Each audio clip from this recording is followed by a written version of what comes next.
बड़े बड़े पापी हैं ऐसे उनको कुछ नहीं कष्ट होता, और संत जो भजन कर रहे हैं उनको बहुत ही कष्ट होता है। ऐसा क्यों होता है?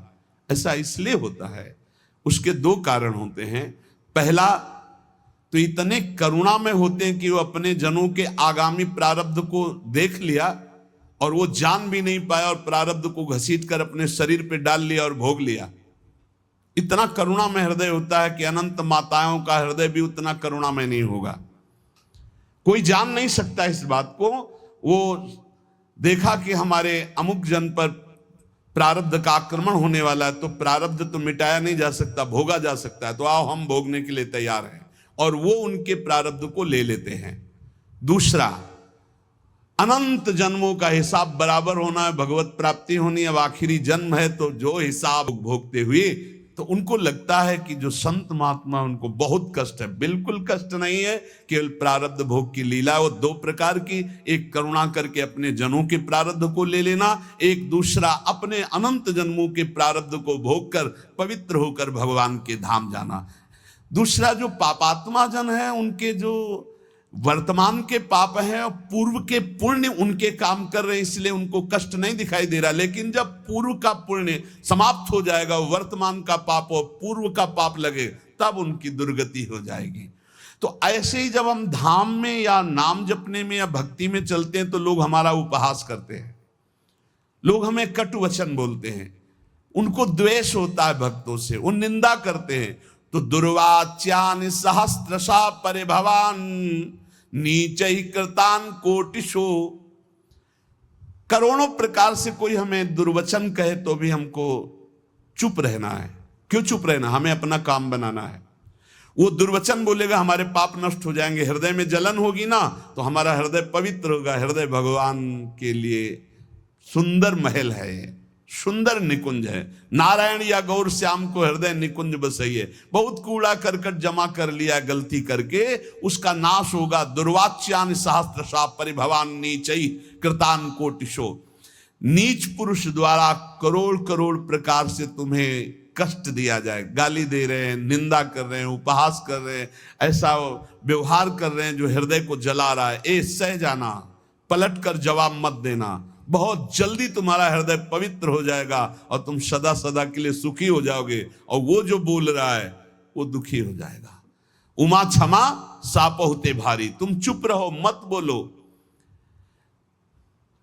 भक्ष्याक्षादन वास कुट्य मिलना दुखान्यलम कोटिशा।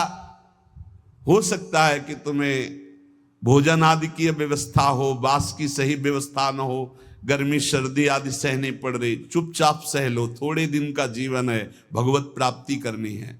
धाम में ऐसी निष्ठा से रहो, भोजन भी नहीं मिलेगा, कष्ट भी मिलेगा, गालियां मिलेंगी, तो भी हम धाम को नहीं छोड़ेंगे।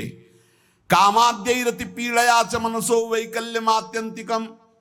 अब इतने बड़े भजनानंदी तो नहीं है कि हम काम विजयी हों, तो ये काम आदि दोष हमारे हृदय को जलाएंगे, पीड़ा देंगे, पर हम किसी से कहेंगे नहीं और कोई चेष्टा नहीं करेंगे, सह जाएंगे। वैकल्य मात्यंतिकम, भारी विकलता होने पर भी हम किसी से नहीं कहेंगे, हम कोई चेष्टा नहीं करेंगे, हम सह जाएंगे। ये सोढ़ा वसंत के लिविपने कृष्णश्च तेभ्यो नमः। जो ऐसे श्री राधा और कृष्ण के केल विलास युक्त महल वृंदावन में वास करते, सब कुछ सहते हुए श्रीपाद कहते मैं उनको नमस्कार करता हूं।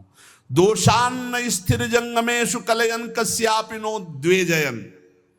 तुम्हें उद्विग्न करेंगे यहां लोग, तुम्हें परेशान कर सकते हैं, पर तुम उनकी निंदा मत करना, उद्विग्न मत होना, उनकी निंदा मत करना, अपने आप को बचा के निकल जाना। ये मानो परमार्थ में आगे बढ़ने के लिए जरूरी है ये बात। दोषान्न स्थिर जंगमेशु, यहां किसी भी जड़ चैतन्य में दोष दर्शन न होने पावे। यद्यपि वो तुम्हें उद्वेग प्रदान करेंगे, भगवत पार्षद हैं, प्रेरित होकर आएंगे, तुम्हें ऐसे वचन बोलेंगे, ऐसी चेष्टा करेंगे, ऐसे उद्वेग प्रदान करेंगे, पर तुम उद्वेग मत कर। किंचित दयत्न लब्ध मित भुक चित्ते पिन स्त्रीक्षणा। यदि तुम्हें कवल दो कवल ही भोजन मिल जाए तो उसी को खा करके दिन व्यतीत कर लो। अभ्यास में बहुत बड़ी सामर्थ्य है, बहुत बड़ी सामर्थ्य अभ्यास में। ये भगवत प्राप्ति जब लक्ष्य हो जाएगी तभी सह सकते हो, अन्यथा नहीं सह पाओगे।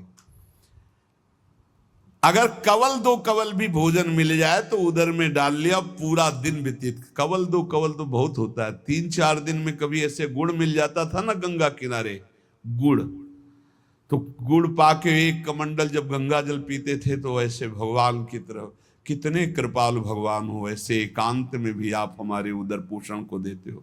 आज तुम 3 बार पाते हो, एक बार भी भगवान हृदय से जय नहीं बोलते होगे, हृदय से जय नहीं बोलते होगे कि आहा कितने कृपालु प्रभु आप हो, आप कितना प्यार करते हो। कभी रोते हो प्रभु के प्रति, कितना प्यार है प्रभु का, हर व्यवस्था है, लेकिन कभी एकांत में जय जयकार हृदय से नहीं कर कि आपकी कितनी अपार कृपा है नाथ हम पर।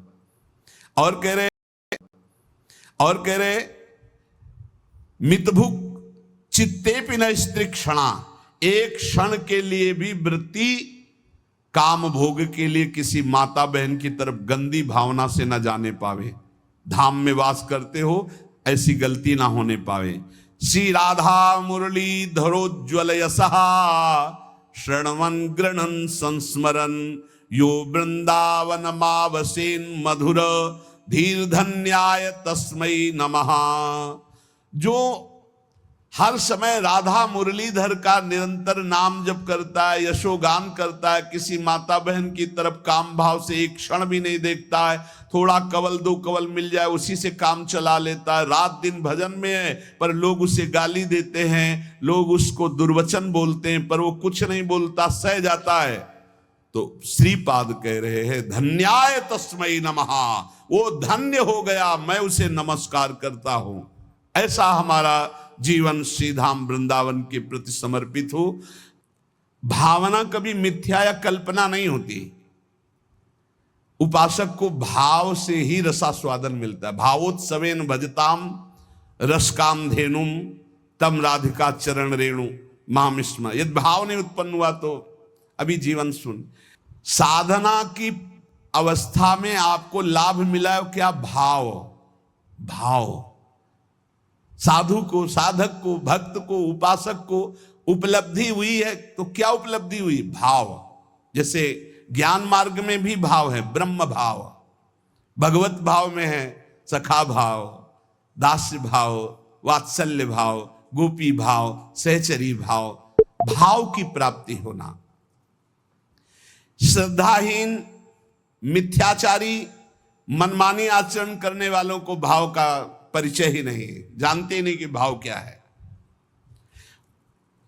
सच्ची मानिए, जिस दिन आप भाव में डूबने लगेंगे आपको कहीं जाने आने की जरूरत नहीं। यहां के ठाकुर का दर्शन नहीं हुआ तो विश्व में कहीं भी दर्शन करे और शांति नहीं मिलने वाली। इसलिए जो भगवत कृपा पात्र होते हैं वो अंतर में घुसना प्रारंभ कर देते हैं, अंतर्मुख होकर के अपने हृदय देश के ठाकुर के दर्शन की चेष्टा करते हैं।